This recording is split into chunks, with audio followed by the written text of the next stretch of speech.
Right. Thanking God, of course, once again. Let's call Jeremiah 31, a new covenant.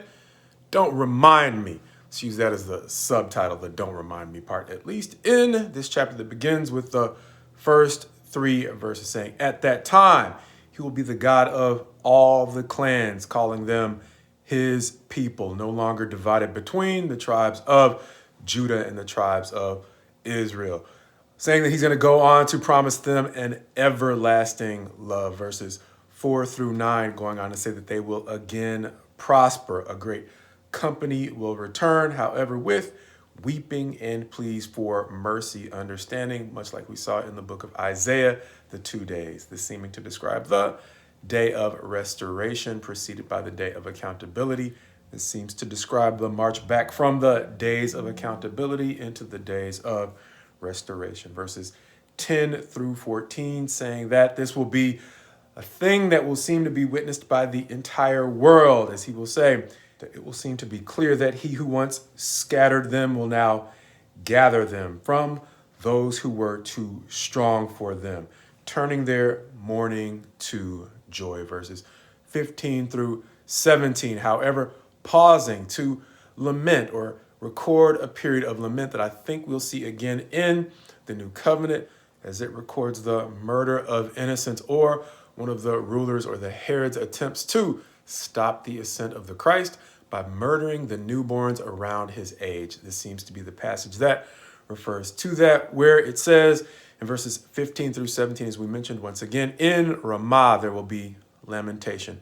Rachel is weeping for her children because they are no more. However, it's going to comfort them by saying, don't weep, for even in this or out of this, there will still be a reward. As I'll go on to talk about another period of grieving, but it's one that once again will be followed by joy, where in verses 18 and 19, it says that Ephraim is grieving. Why? Because they have strayed. However, they were disciplined and now they are being restored. Ephraim seeming to refer to the entire nation, quite possibly going back to the beginning of the chapter, the unified nation once again of Israel, but at least Judah at this point.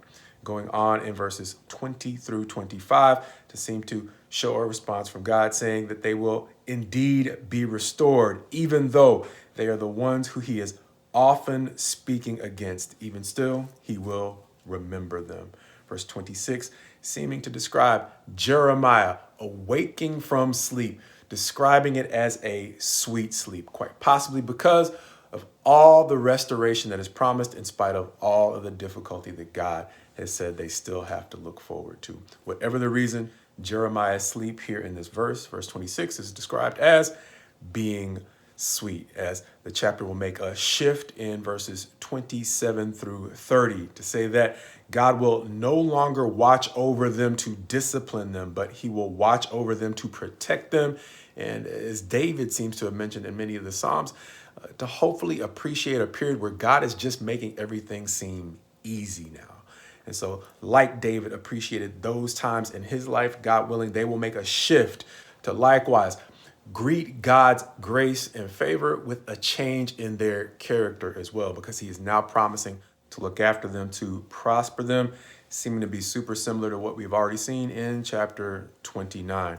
So he's going to go on to say they will no longer use a proverb that talks about the way that a father can commit sins that will affect the children. He will say that the children will no longer suffer for the sins of the fathers, but each will suffer for their own sins. Verses 31 and 34 going on to talk about the title passage, or the title of this discussion, that being the new covenant, where he will no longer teach them in the way that they have been taught in the past, but he will write their law, or his law, on their hearts. Once again, he will be their God and they will be his people. He will forgive their sins and their transgressions and remember them no more.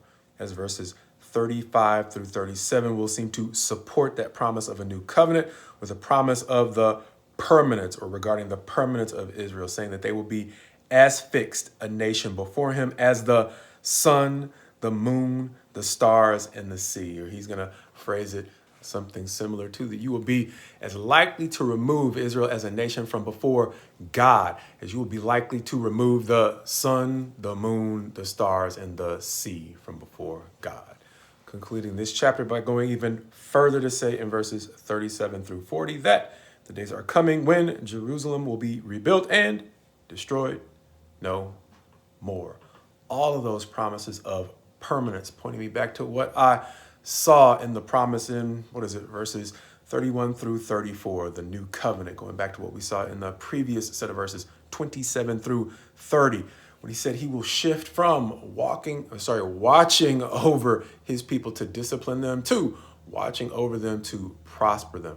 Understanding that shift, part of it was to remember their lawless deeds no more, reminding us of an observation we have made in the past, and that is in our lives, to the degree that God is likewise promising to remember our lawless deeds no more. That is not a blank check as much as it is a word of counsel, not to remind him of our lawless deeds.